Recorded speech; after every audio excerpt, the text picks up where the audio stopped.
Mateus capítulo de número 5, nós vamos ler exatamente o verso de número 5. Bem-aventurados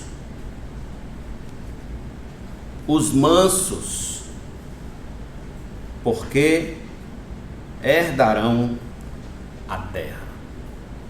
Bem-aventurados os mansos, porque herdarão a terra. Oremos. Grandioso Deus, Senhor soberano de toda glória, diante da Tua face, mais uma vez, oramos e rogamos que o Senhor nos ensine e nos ajude por meio da exposição da Tua palavra. Nos auxilia, Senhor, e nos socorre na nossa falta de entendimento, para que não andemos, ó Deus, feito menino, feito criança, levado de um lado para o outro, por qualquer vento de doutrina, mas que o Senhor nos ajude a andar conforme o que o Senhor nos ensinou e o que a Tua igreja, de uma maneira séria, de uma maneira responsável, tem pregado até os nossos dias. Te agradecemos, em nome de Jesus, por Tuas misericórdias e bondade, em nome de Jesus, e todos nós digamos amém. Mais uma vez é necessário falarmos, irmãos, que nenhuma dessas bem-aventuranças, elas foram ditas ao acaso, de uma maneira solta, de uma maneira como quem não quer nada, encontrando-se fora de uma ordem lógica e ao mesmo tempo com uma progressão espiritual, com um sentido progressivo espiritual importante. Muito pelo contrário, é perceptível quando a gente lê as bem-aventuranças que cada bem-aventurança que se segue uma a outra, a ideia lógica vai ficando mais clara, mais límpida, e a progressão de exigências em relação à conduta cristã, ao caráter do cristão, vai se tornando cada vez mais elevado, mais difícil. Pois bem, estamos considerando agora a mansidão que se expressa no caráter de um homem crente. As bem-aventuranças, irmãos, como eu já falei a vocês, elas são sobre o crente e ninguém mais. Então, um homem ímpio, um homem descrente, ele não tem como pegar as bem-aventuranças e dizer, vou viver assim. Por quê? Porque as bem-aventuranças não foram ditas, não foram postas para homens que não nasceram de novo. As bem-aventuranças foram homens que nasceram de novo e que principalmente, têm Cristo como seu Senhor e Salvador. Muito bem, então o crente, antes de tudo, ele é alguém, ele é um homem, ele é uma mulher, que acabou de fazer um exame de si mesmo. E ao fazer o exame de si mesmo, iluminado pelo Espírito Santo em sua mente e coração, ele enxergou o quão destituído e falido espiritualmente ele é. O quão carente de Deus e da sua misericórdia e da sua graça ele é. Então ele se torna alguém humilde de espírito. Ele reconhece que ele não passa de um mendigo espiritual diante de Deus. Mas ocorre que ele não para aí. Ele continua na sua reflexão. E enquanto ele continua refletindo sobre o fato dele ser um mendigo espiritual, ocorre o que está escrito na segunda bem-aventurança. É que ele então passa a chorar, a lamentar profundamente o fato dele ser um pecador. O fato do pecado lhe tirar da presença do seu Criador. Isso lhe leva a lágrimas, a choro, a um rogo profundo. Agora, chega a hora dele experimentar ou dele expressar tudo o que ele experimentou de Deus em demonstração prática, mais prática ainda, ou seja, na mansidão. Agora chega a hora dele mostrar que reconhece que é humilde de espírito, que é um mendigo, que só lhe cabe lamentar profundamente sobre isso, reconhecendo, e aqui é onde está ponto-chave da mansidão, reconhecendo que ele não tem direito algum a reivindicar. Veja, sua felicidade não se constitui apenas porque ele é humilde de espírito ou porque chora, mas também porque ele é manso. E porque ele é manso, a terra será sua um dia. Deus olha para ele, para ela, e vê um homem, uma mulher de caráter manso, e por isso considera tal pessoa feliz, prometendo-lhe herdar a terra. Pastor, o que significa exatamente essa ideia de herdar a terra? Preste atenção aqui. Herdar a terra na cabeça de um judeu que estava ouvindo isso aqui era uma ideia militar, era uma perspectiva militar de que eles herdariam a terra, mas eles não herdariam a terra por meio de homens mansos, eles herdariam a terra pela força de homens guerreiros. Então a perspectiva que eles tinham do Messias, quando o Messias viesse, ele restauraria todas as coisas por meio de uma parada militar, de um combate, que esse Messias seria combativo, que seria um guerreiro que lutaria contra os impérios deste mundo e tomaria exatamente as terras deste mundo e colocaria Israel como o império sobre toda a terra, sobre toda a história. Então a gente não pode perder de vista que quando Mateus escreve o seu livro, a intenção de Mateus é de arrancar da mente dos judeus da época, e principalmente dos cristãos judeus, a ideia de um reino militar.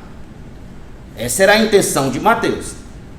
Porque, como eu falei, era a esperança dos judeus nos tempos de Jesus. Nos tempos de Jesus, tinham 4 facções básicas do judaísmo: fariseus, saduceus, zelotes e os essênios. E cada uma dessas facções esperavam à sua maneira que o reino político e militar do Messias se estabelecesse. Com isso, eles herdariam a terra. Pois bem, então chega Jesus com uma mensagem absolutamente oposta a isso, contrária a isso. Então ele choca, ele causa um impacto nos seus ouvintes, dizendo que eles vão herdar a terra, que há sim herança de terra, mas para quem? Para os mansos. Os mansos é que herdarão a terra, não os valentes, não os guerrilheiros, não esse tipo de gente, mas os mansos.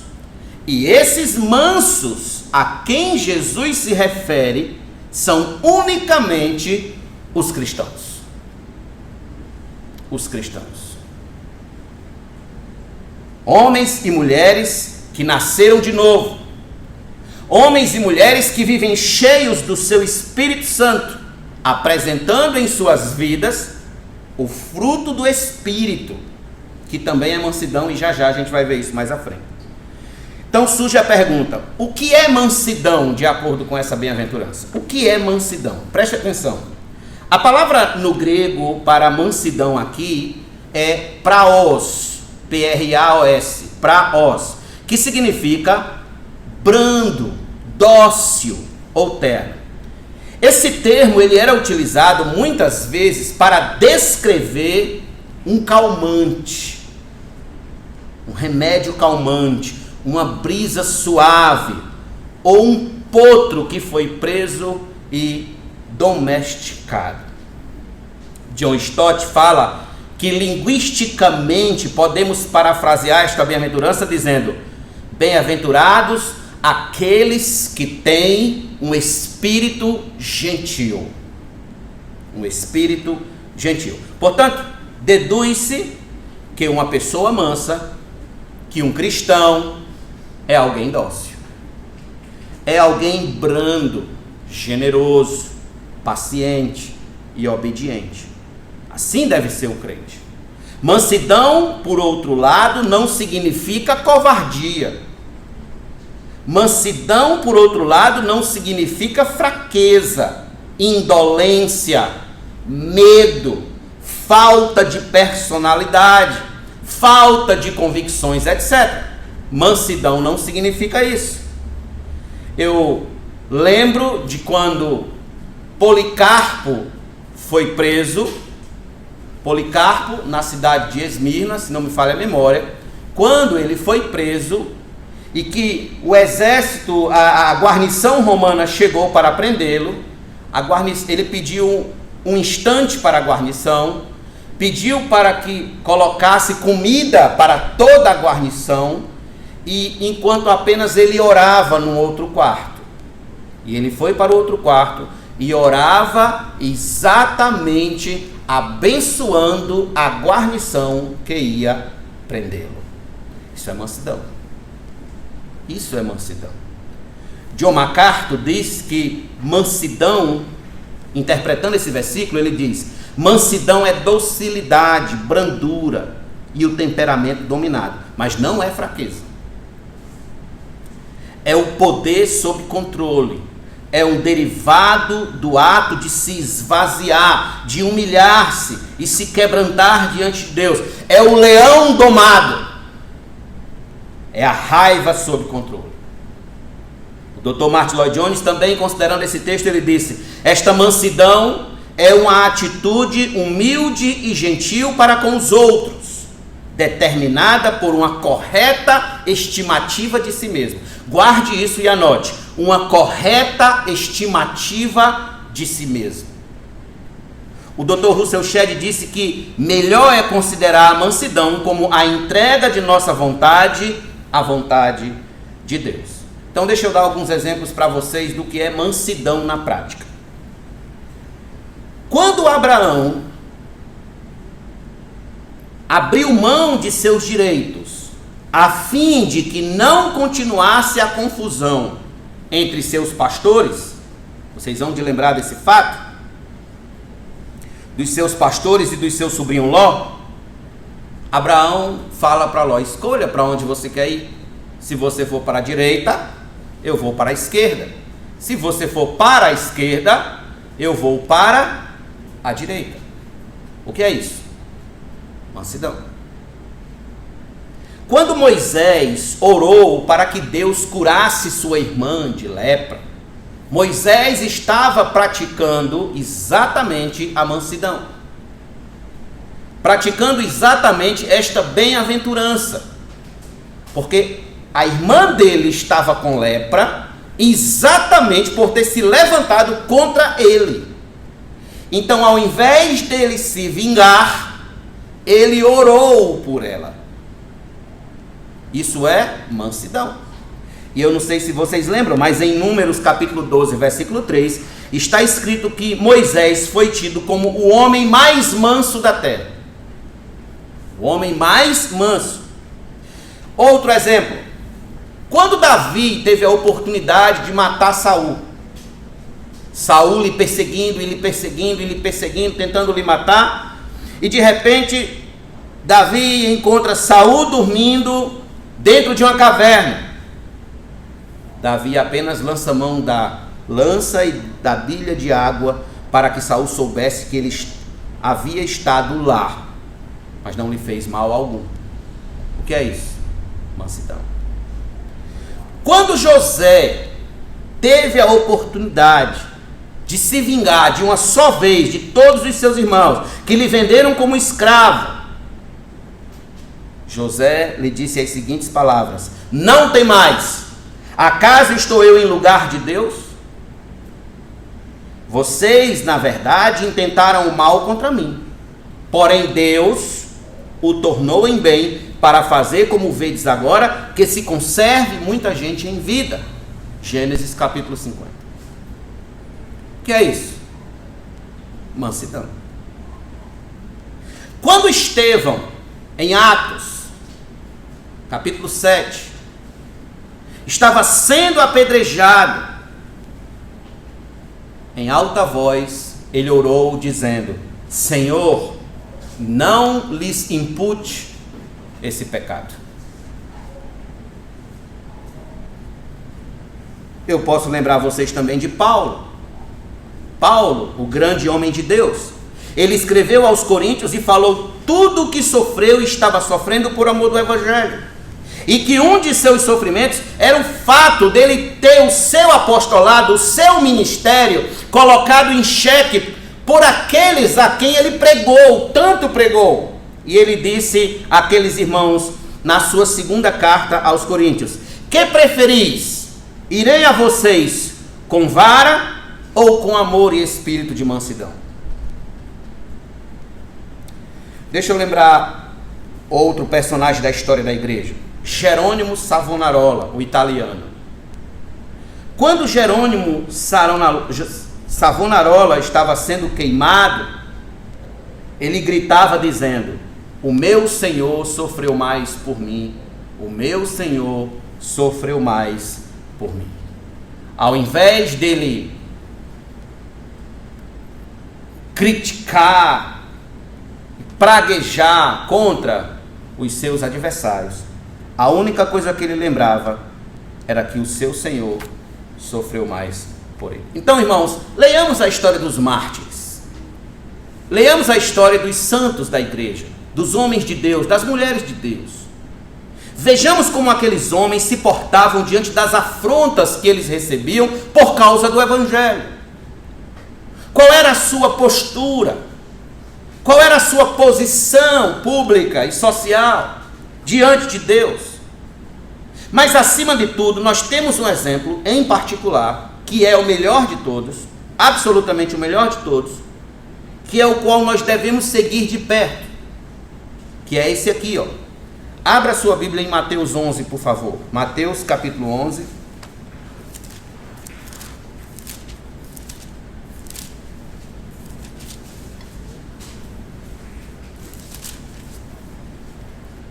Verso de número 29.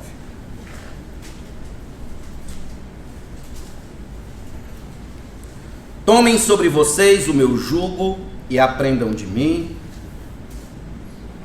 porque sou violento e humilde de coração. É o que está escrito aí?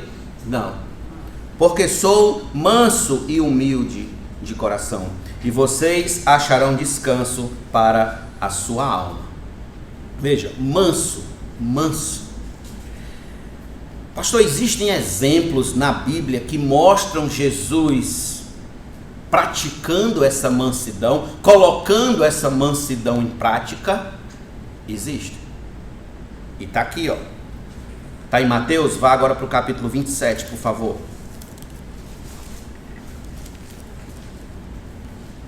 Mateus 27, versos 12 a 14. Jesus tinha sido entregue a Pilatos, e agora, diante de Pilatos, sendo acusado, aconteceu isso aqui. E sendo acusado pelos principais sacerdotes e pelos anciãos, Jesus nada respondeu. Então Pilatos perguntou: não está ouvindo quantas acusações fazem contra você? Mas Jesus não respondeu nenhuma palavra, a ponto de o governador ficar muito admirado. Agora vá para um livro à frente aí, para Lucas, capítulo 23. Lucas 23.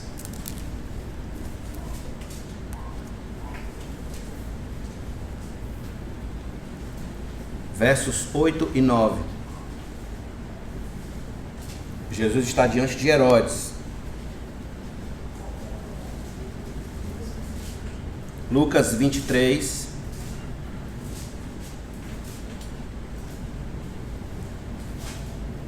Vamos ler do verso 6 para vocês entenderem o contexto. Quando Pilatos ouviu isso, perguntou se o homem era galileu. Ao saber que era da região governada por Herodes, e estando este em Jerusalém naqueles dias, Pilatos enviou Jesus a Herodes. Quando Herodes viu Jesus, ficou muito contente, pois havia muito que queria vê-lo, por ter ouvido falar a respeito dele. Esperava também vê-lo fazer algum sinal. E de muitas maneiras o interrogavam, mas Jesus não lhe respondia nada.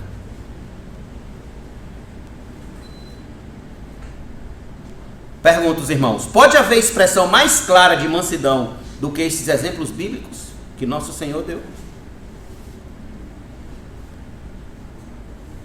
Ele estava sendo acusado, ele sabia os pecados e os podres mais particulares de cada um daqueles homens, e tão somente por saber da sua missão, ele não confrontou a nenhum deles. Pelo contrário, ele agiu com mansidão, como um homem manso. Ele não foi bater boca, ele não foi revidar, ele não foi levantar a voz mais alto. Ele sabia da sua missão, ele sabia do porquê ele tinha vindo à terra, ele sabia exatamente o que ele estava fazendo. E a mansidão que nós estamos ora considerando é essa mansidão que nos leva a ter consciência do que nós somos e do que viemos fazer, do que estamos fazendo para Deus. É verdade, eu concordo com você, é verdade que esses homens, em muitos momentos, eles se encontraram irados. Abraão se irou, Davi se irou, homens de Deus se iraram, o próprio Jesus se irou. Mas qual é a diferença da ira de um homem de Deus para a ira de um homem ímpio? É que um homem de Deus, o que lhe ofende de fato, o que lhe irrita de fato, é quando a honra de Deus é prejudicada. O homem de Deus, ele não está preocupado em legislar em causa própria. O homem de Deus, ele não está preocupado em consigo mesmo. Ele está preocupado, acima de tudo, com a honra de Deus que estava sendo manchada.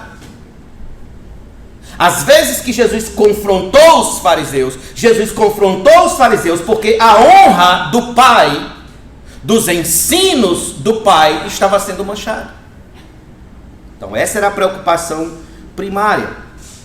Portanto, esses são os homens que Cristo chama de bem-aventurados. O mundo vê assim? Não. O mundo não vê assim. Para o mundo, o manso é alguém fraco. Um homem manso é um homem frouxo. Um homem manso, um homem que não revida, um homem que não vai para cima, um homem que costuma levar desaforo para casa, que não tem personalidade e princípios a zelar, é um desmoralizado, é um desprovido de amor próprio, porque nunca se defende, nunca se impõe. O mundo verdadeiramente não pode considerar o homem dessa bem-aventurança um homem feliz. Por quê? Porque ele não se encaixa no seu padrão, nos seus critérios de avaliação como candidato à felicidade. Quais são os personagens que a gente tem por felizes neste mundo? Os mais fortes, os mais viris, os que ganham todas as suas batalhas. Não é assim? Não é assim que o dia a dia nos mostra o tipo de homem e o tipo de mulher?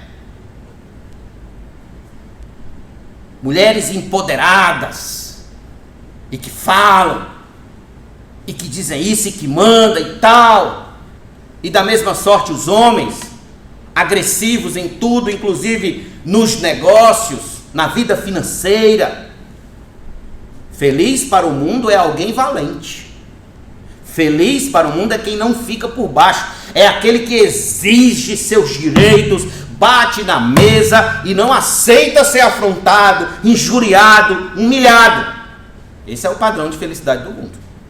Todavia, não é o padrão das Escrituras. Irmãos, eu convido vocês a lerem um livro de Jeremias. Leiam um livro de Jeremias. Leiam um livro daquele homem de Deus. E leiam procurando ver como ele se conduziu diante de tudo que ele sofreu no seu ministério. As afrontas que ele sofria. Enxergar um país inteiro cheio de falsos profetas, pregando paz, dizendo paz, paz, quando não havia paz. E no final de tudo ainda ser levado como obrigado para o Egito, para morrer no Egito.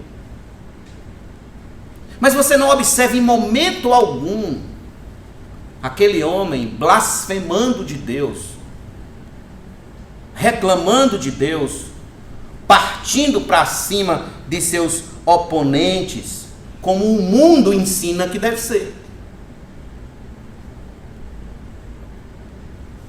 Para Jesus, feliz é ser manso, brando, dócil, gentil e terno. Assim deve ser o crente. Por quê? Porque Jesus era assim. Jesus era assim. Jesus se descreveu dentro dessa bem-aventurança. Ele disse: eu sou manso e humilde de coração. Era assim que Jesus era. Então, como eu posso identificar na prática quem é manso? E aqui é onde o nó vai apertar, a começar por mim. Em primeiro lugar, o manso é alguém que tem autocontrole, que vive sob controle das emoções, controle da sua ira, controle das suas forças. Mas esse autocontrole, ele parte da ação do Espírito Santo nele. Parte da ação do Espírito Santo na sua consciência. Por exemplo, vamos fazer algumas perguntas e nos identificar. Você se irrita facilmente? Você reage emocionalmente como uma criança birrenta quando lhe contrariam? Você consegue se controlar diante de alguma calúnia feita a você, feita a seu caráter? Qual o seu comportamento quando descobre que você está sendo traído por um amigo, por um irmão ou por alguém que você deposita sua confiança? Qual a sua reação? Vai lá bater boca? Tirar satisfações? Revidar, brigar, armar o barraco? Pergunto: você luta e costuma praticar a paz com todos? Ou chuta o balde, como se diz, chuta o pau da barraca? Se você faz isso, então saiba, essa não é a postura do cristão. O cristão não age assim. O cristão se controla e busca resolver tudo de modo tranquilo e calmo. Ele busca a mansidão. Ele não está buscando a guerra, mas a mansidão. Porque este autocontrole é a evidência, essa mansidão é a evidência de que ele foi selado com o Espírito Santo. De que ele tem em si o fruto do Espírito Santo. Quais são os frutos o fruto do Espírito Santo? Qual é? Vá para Gálatas, por favor, capítulo número 5. Acompanhe comigo aqui o que Paulo nos diz sobre esse texto. Gálatas 5.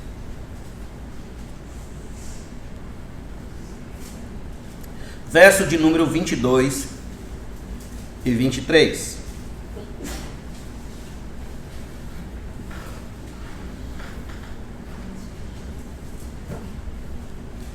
Mas o fruto do Espírito é amor, alegria, paz, longanimidade, benignidade, bondade, fidelidade, mansidão, domínio próprio. Contra estas coisas não há lei. Mansidão.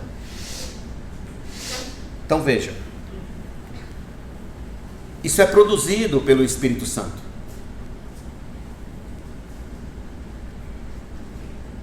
E produzido pelo Espírito Santo, ele é aplicado na vida do indivíduo através das Escrituras. E isso vem como o quê? Como um freio preventivo. Um freio preventivo. A mansidão do crente, ela é um freio preventivo. É como diz o pastor Carlos Queiroz. Ele dizia que sofria certas afrontas e tal, e ele queria se vingar, mas o evangelho atrapalhava. O evangelho nessas horas, né? O cara quer ir para cima e quer se vingar, mas o evangelho chega e diz: pode parar aí. Isso é um freio preventivo. Um freio. Ao ponto de nós termos que lidar com esse tipo de texto sempre. Provérbios 16, por favor. Esse texto é importantíssimo, que os irmãos ponham os seus olhos sobre ele. Provérbios 16, versículo de número 32.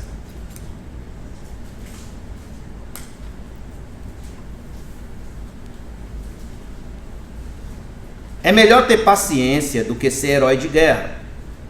O que domina o seu espírito é melhor do que o que conquista uma cidade. Eis o nosso desafio: dominar o nosso espírito. Lutar contra a avalanche de reações emocionais que a gente tem dentro da gente quando a gente é contrariado, confrontado. Não é fácil. Não é fácil. Vá para Provérbios 25, por favor.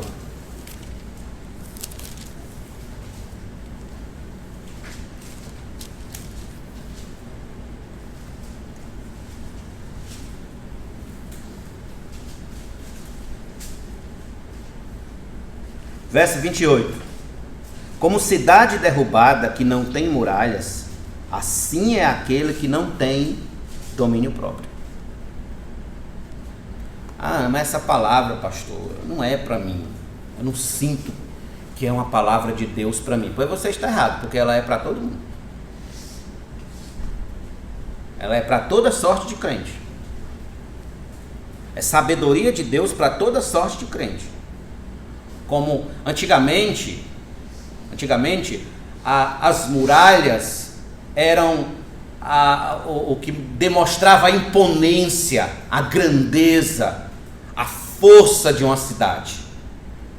Então, quando os exércitos chegavam para guerrear, vocês já assistiram muitos filmes de época, vocês vão lembrar, que tinha as muralhas e o exército posto sobre a muralha, os arqueiros, enfim, os sentinelas. A muralha demonstrava força, imponência, segurança, equilíbrio. E uma cidade sem muralha era absolutamente uma cidade vulnerável, fraca, uma cidade a qualquer momento pronta para ser atacada pelo seu inimigo e lhe desbaratar, lhe destruir. Então, o sábio está dizendo que o homem que não tem domínio próprio, ele é como essa cidade que não tem muralha, que não tem força, não tem imponência. Qualquer coisa lhe arrasta para um lado ou para o outro. Qualquer vento balança as suas emoções. Qualquer um lhe tira do sério. Qualquer situação lhe tira os pés do chão e ele então passa a agir como menino, como criança, porque não tem domínio próprio, não tem segurança, não tem força. Então, a palavra de Deus, fruto do Espírito, ela vem como freio preventivo.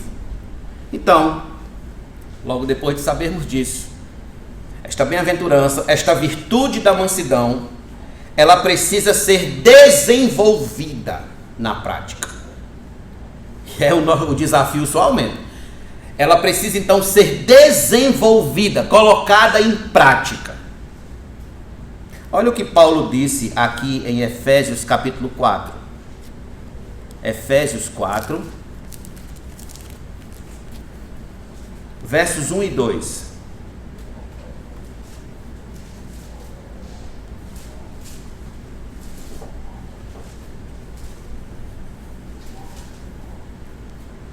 Vocês devem lembrar que Paulo, foi um homem violento.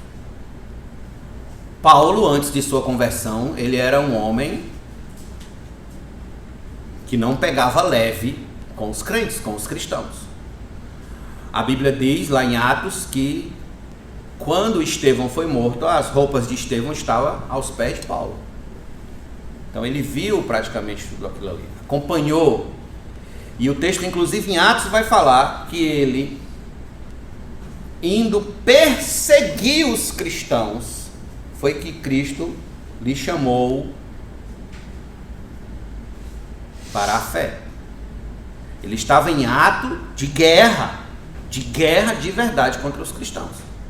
Então, como é que um homem daquele, violento, como ele era, passou então a ensinar o que nós vamos ler agora?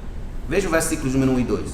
Por isso eu, prisioneiro no Senhor, peço que vocês vivam de maneira digna da vocação a que foram chamados, com toda a humildade e mansidão, com longanimidade, suportando uns aos outros em amor. Olha o que aquele homem que era perseguidor da igreja agora está ensinando. Está ensinando agora uma conduta de mansidão, de amar uns aos outros, de ter paciência, humildade no trato um com os outros, longanimidade, ser alguém longânimo. Colossenses, por favor, capítulo de número 3. Colossenses,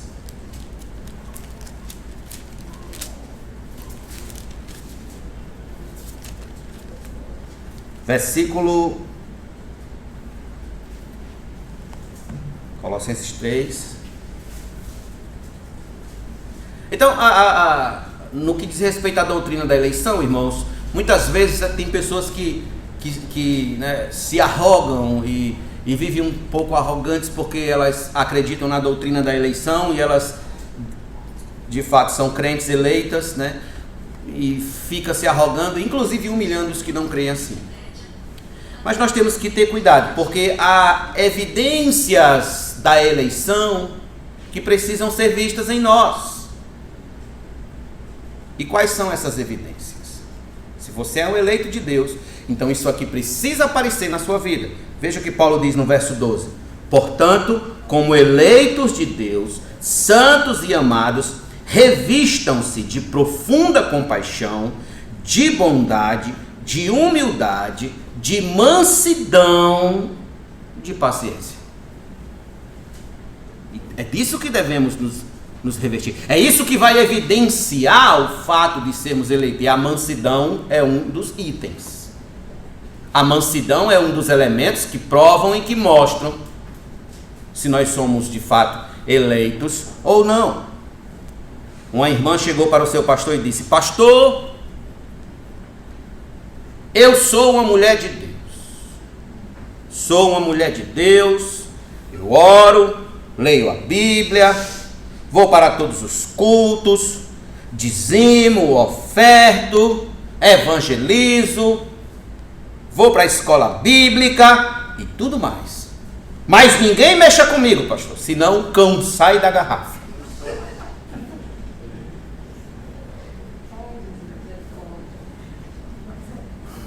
A mansidão aí passou a 500 km de distância.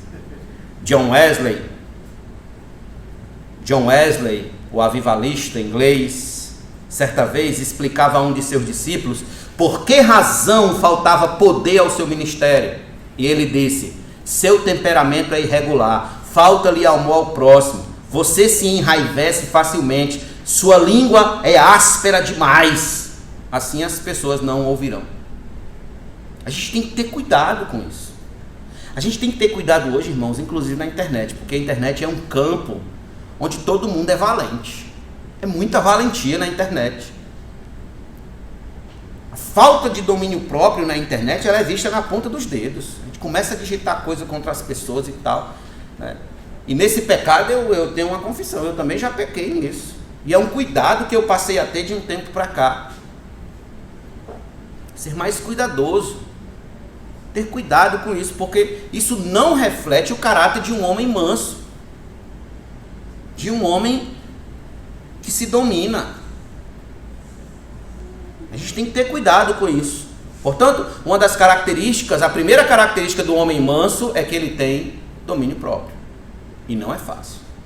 Segundo lugar, outra característica do homem manso é que ele se considera servo. Servo e não estrela. Servo.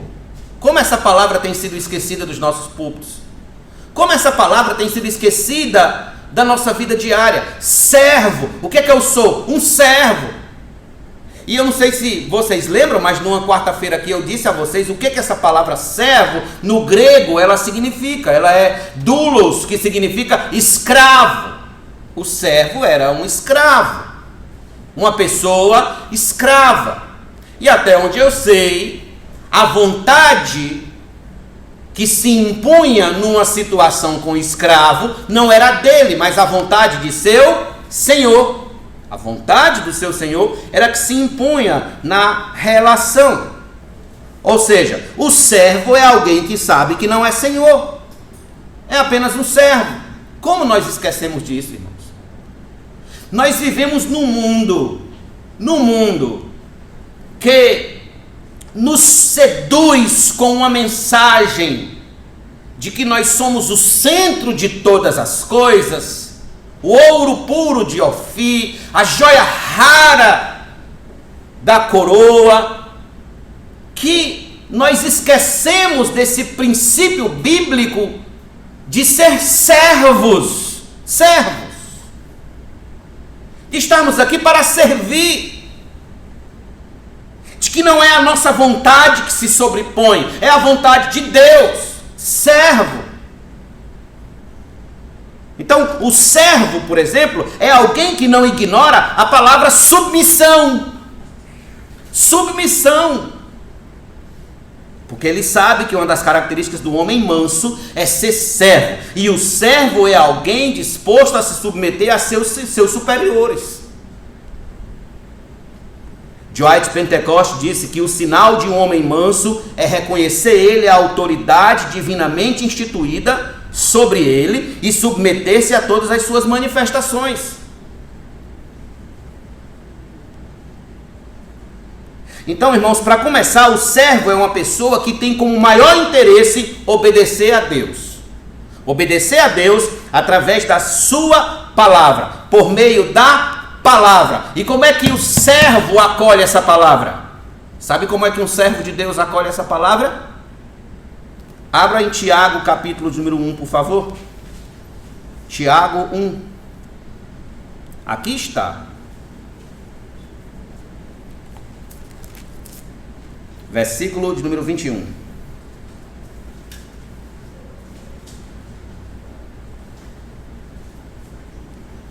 Portanto, deixando toda a impureza e acúmulo de maldade, acolham com mansidão, Tiago 1, 21. Acolham com mansidão a palavra implantada em vocês, a qual é poderosa para salvá-los.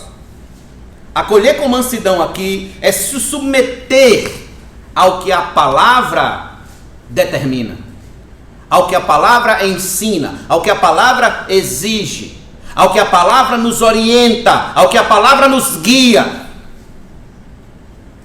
Isso é se submeter com mansidão à palavra, é acolhê-la com mansidão, é não determinar a minha vontade sobre ela, a minha interpretação particular sobre ela, mas deixar que ela fale o que de fato ela é e como eu devo andar.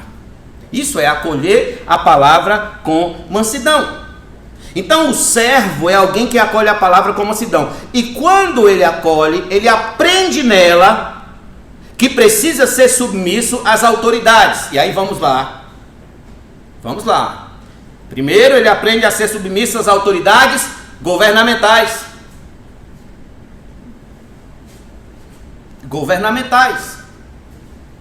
Eu posso até não concordar com a ideologia de A ou a ideologia de B, mas como cristão, eu tenho que ter cuidado com a minha postura nesse ponto. É fácil em tempos de polaridades feito o nosso? Não é fácil. E eu não estou dizendo aqui que ninguém deve abrir mão do que acredita politicamente. Não é nada disso. Eu estou dizendo aqui qual deve ser a postura de um cristão. Que o cristianismo ele está acima de qualquer ideologia política. O cristianismo não serve a nenhuma ideologia política. Quer seja o comunismo, quer seja o capitalismo. Essas duas ideologias, elas são falidas. Elas têm o seu tempo o seu prazo de validade. O único ensino, a única doutrina, a única palavra que permanece para sempre é a palavra de Deus. A palavra de Deus. E é nela que nós devemos nos fiar. Então, como homens mansos, servos, que vivemos em sociedade, como o Jorge falou mais cedo aqui, na aula que ele deu, né? Os cristãos, nós vivemos em sociedade, nós não fomos chamados para viver fora do mundo, mas no mundo, sendo sal da terra e sendo a luz do mundo de trevas. Então, de que forma deve ser a postura de um cristão? Essa aqui, ó, vá para a primeira carta de Pedro, capítulo número 2. Primeira carta de Pedro 2, verso 13 em diante.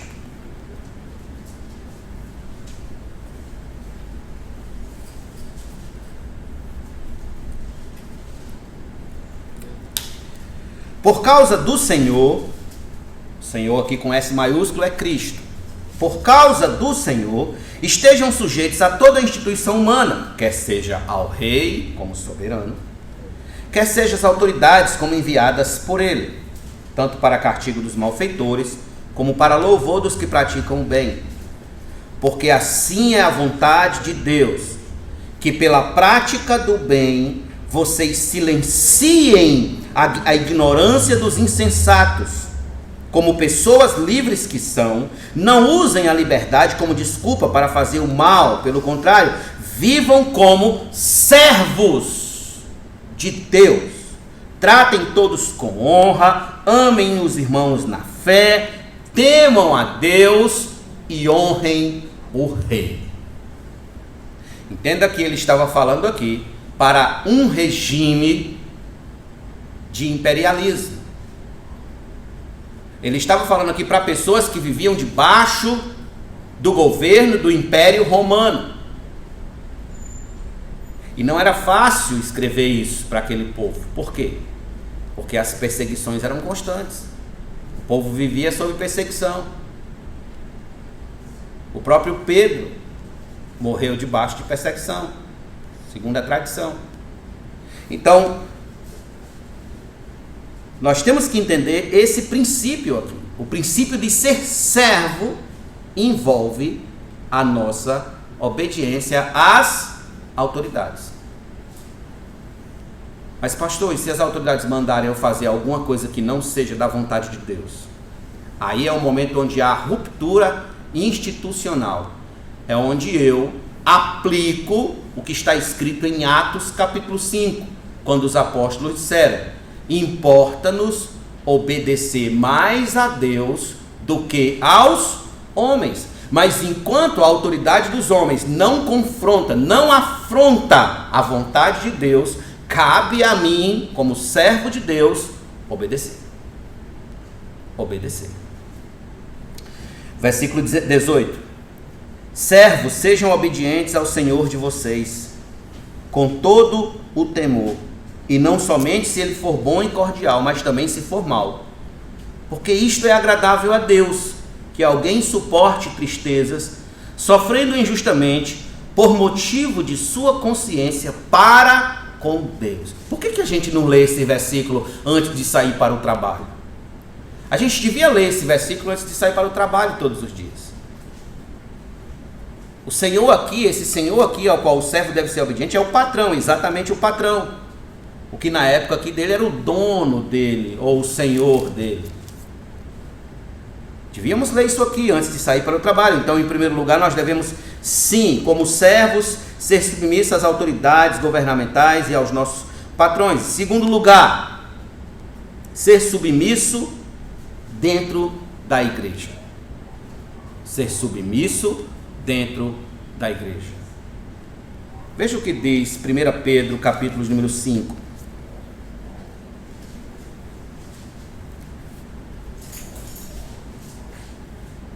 E a gente vai começar aqui pela hierarquia da faixa etária.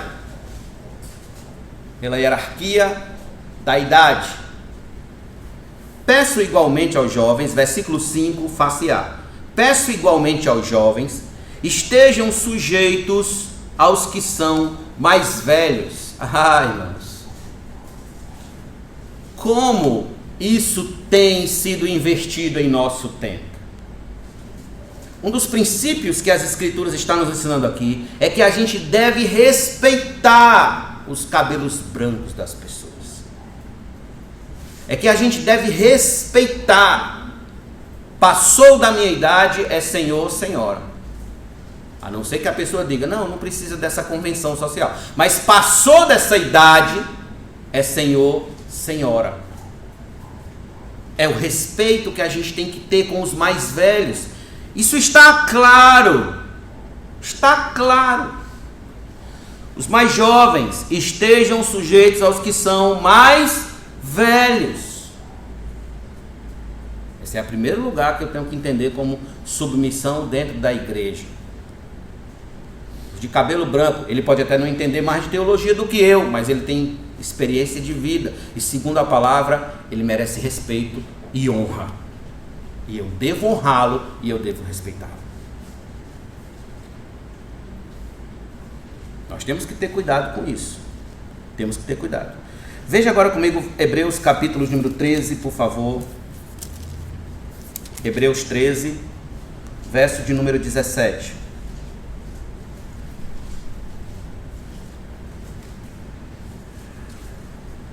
Obedeçam aos seus líderes. Em as versões mais antigas traziam pastores. Obedeçam aos seus líderes, pastores, e sejam submissos a eles, pois zelam pela alma de vocês, como quem deve prestar contas. Que eles possam fazer isto com alegria e não gemendo. Do contrário, isso não terá nenhum proveito para vocês. Olha aqui o princípio da submissão ao ministério da igreja. Porque nós estamos analisando que nós somos servos. E como servos a gente deve sim respeitar os mais velhos. Como servo a gente deve sim respeitar os governantes. Como servos de Deus nós devemos sim respeitar aqueles aos quais Deus colocou sobre nós. Para nos pastorear, para cuidar das nossas almas, a liderança da igreja, o ministério da igreja. E sempre que esse princípio é quebrado, problema. É problema. Não é brincadeira não. Por que é problema? Porque nós estamos vendo. Em toda esquina se abre uma igreja. Por quê? Por quê? Problemas doutrinários? É porque alguém está querendo ter uma doutrina purificando cada vez mais a palavra, a doutrina? Não. Reformando cada vez mais a doutrina bíblica? Não. É por pura questão de ego. É porque o indivíduo A, ele não aceita se submeter ao indivíduo B, porque o indivíduo B não tem mais teologia do que ele, ou não tem mais dinheiro, ou não tem mais poder, ou não tem mais influência. Então o indivíduo B vai e abre a igreja. Mas aí de repente chega alguém na igreja do B que também não aceita. Aí o indivíduo B já parte com que o indivíduo C abra uma igreja, porque ele já não aceita que o indivíduo B tenha mais poder, tenha mais dinheiro, etc, etc. E assim, problemas. Vai se multiplicando e se multiplicando problemas. Por quê? Por causa disso aqui. Porque nós largamos mão do princípio de sermos servos. Servos. Nesse ponto eu tenho E às vezes eu até discordo dele, mas nesse ponto eu tenho uma palavra de elogio ao meu sogro.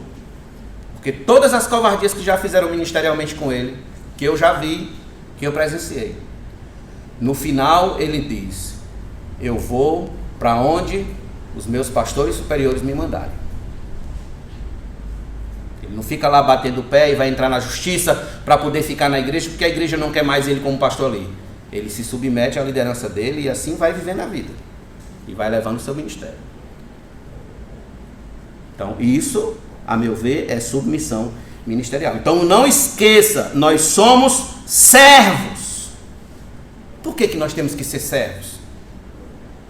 Por causa do exemplo de nosso mestre.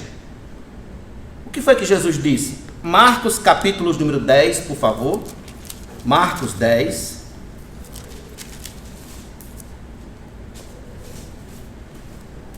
Verso de número 45.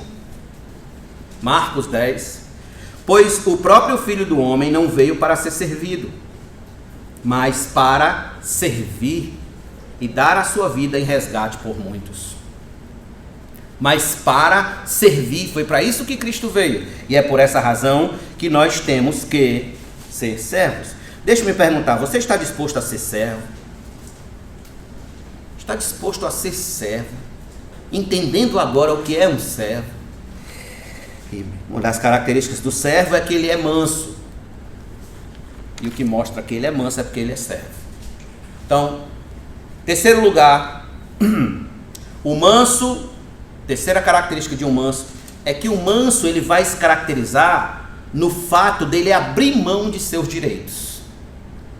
O manso é alguém que abre mão de seus direitos, quando isso vai trazer desonra ao evangelho, quando isso vai trazer vergonha ao evangelho.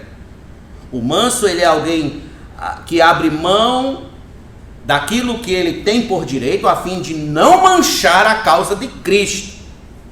E lembremos aqui que nós estamos falando do manso crente, que nasceu de novo. Não estamos tratando daquele homem que é manso por causa de seu temperamento, ou porque ele fez um curso de etiqueta e ele se tornou um fino cavalheiro. Não é isso. Não é isso. Nós estamos falando aqui de um homem manso, um homem crente, tipo Paulo era. Um homem bruto, perseguidor da igreja, e foi transformado pela ação do Espírito Santo em um homem manso. E esta característica, irmãos, por mais difícil que seja de se aceitar, devido ao nosso coração endurecido, ela é a real expressão do caráter cristão. Logo de cara, nós devemos tomar mais uma vez o nosso Senhor como exemplo. Ele não considerou sua igualdade com o Pai como uma prerrogativa a qual deveria aferrar-se a todo custo. Não! A Bíblia diz que ele resolveu viver como homem, humilhou a si mesmo, se tornou servo, servo obediente, obediente até a morte e morte de cruz. Ele resolveu isso. Então, o crente é alguém que tem em si mesmo o sentimento que houve também em Cristo Jesus. Tenham em vocês o mesmo sentimento que houve em Cristo Jesus. O Dr. Martin Lloyd Jones diz que o indivíduo que é manso não existe coisa alguma para si mesmo. Não considera todos os seus legítimos direitos como algo a ser exigido. Não faz exigências quanto à sua posição, aos seus privilégios, às suas pressões e à situação na vida.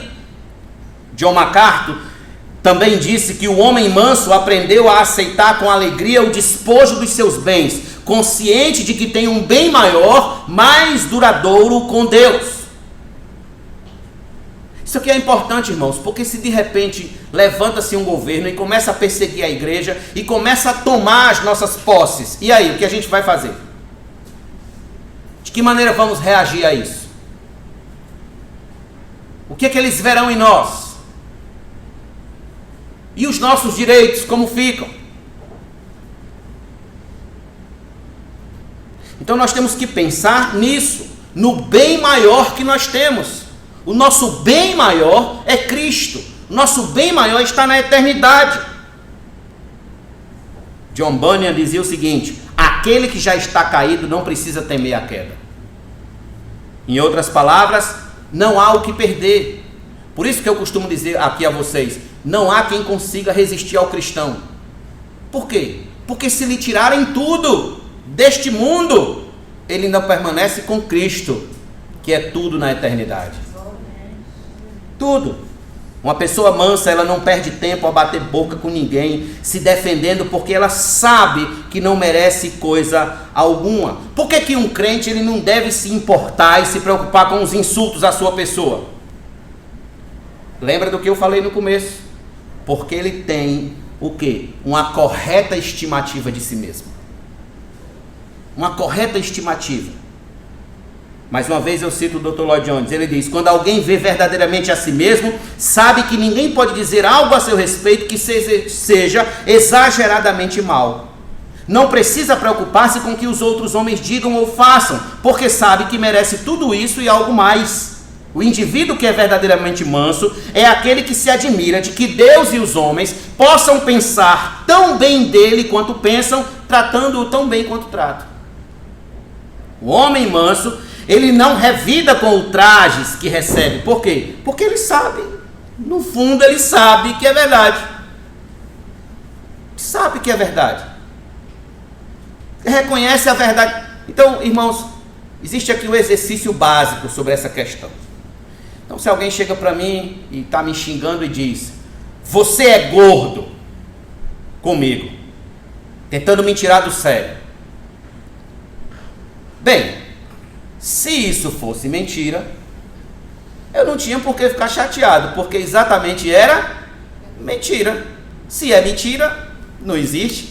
Ou seja, ele é que está ficando feio para ele que é mentiroso, não é isso? Mas se é verdade, eu também não tenho que ficar chateado, porque eu não sou gordo.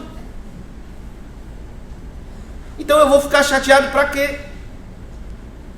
Então, quando nos acusam disso e daquilo, nós temos que ter perspectiva, uma correta perspectiva de nós mesmos. Eu sou um homem pecador, depravado, minha natureza é caída, e o que possam dizer de mim, da minha natureza, que não seja verdade?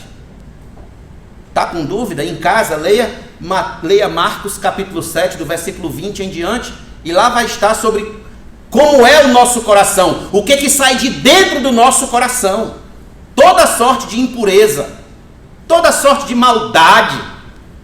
Então, o que disserem a meu respeito, ainda não é tudo. Ainda não é tudo.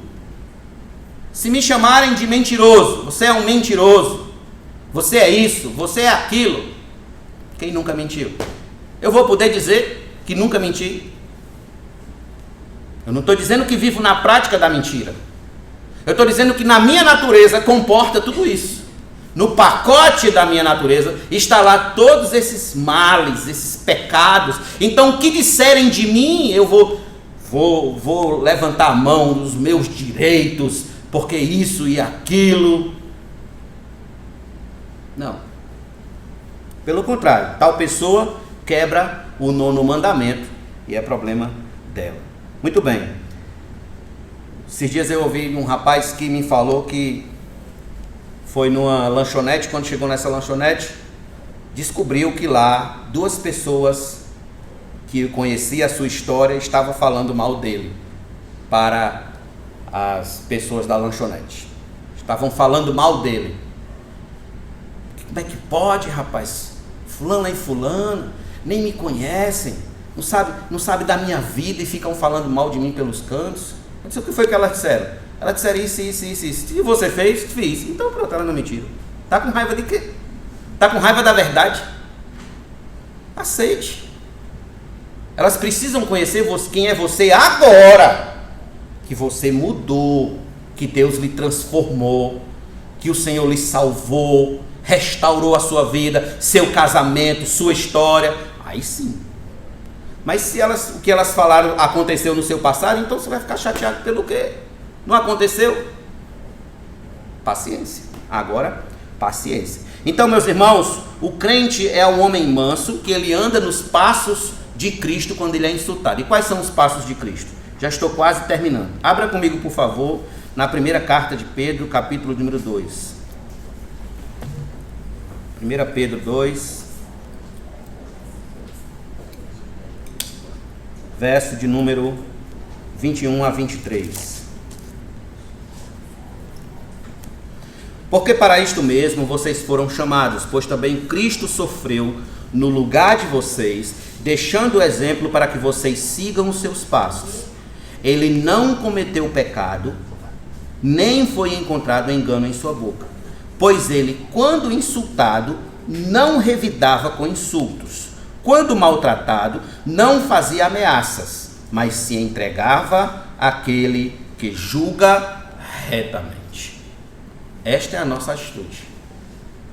Ao invés de estar revidando com insultos, ao invés de estar lá digitando bobagens, a gente deve lembrar de que o nosso Senhor sofreu mais por nós, como dizia Jerônimo Savonarola na fogueira. O meu Senhor sofreu mais por mim, o meu Senhor sofreu mais por mim. E para encerrar, eu quero conclamar vocês ao desafio que Paulo faz aqui na sua primeira carta a Timóteo, capítulo número 6. Um dia, meus irmãos, nós herdaremos a terra e a terra será um lugar de paz. Mas até lá nós teremos que lutar e desenvolver esta virtude do caráter cristão em nossas vidas. E Paulo nos desafia falando o seguinte, versículos número 11: mas você, homem de Deus, fuja de tudo isso. Siga a justiça, a piedade, o amor, a perseverança, a mansidão. É isso que Paulo diz. A mansidão. Bem-aventurados os mansos, porque eles herdarão a terra. Vamos orar.